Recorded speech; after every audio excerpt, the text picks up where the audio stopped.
Tere tulemast kohvik Hortensia aadressil Pirnitee 14. Võtame osa selles ürituses juba 6. aastas ja väga ootame kõik külalisi, kes on olnud meie külalised ja uued inimesed ka on väga teretulnud. Ja oleme avatud laupäeval, me oleme avatud kella 8-ni. Ja siis pühapäeval kella 11-st kella 6-ni. Laupäeval on natuke pikem. Ja ka on võimalik maksta kaardiga kui sularahas. Ja me püüdsime hoida väga head hinnad sellel aastal ka.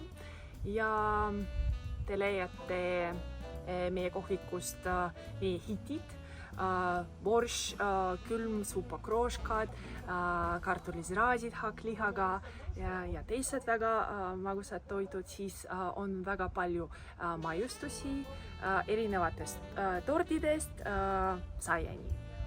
Ja hea toit, ise valmistatud, meil on väga toredad kokkad, Tatjana, kes on aeda omanik ja tema sõbranna ka proovkokk Liina. Aga siis kohtumiseni. Ja kohtumiseni homme!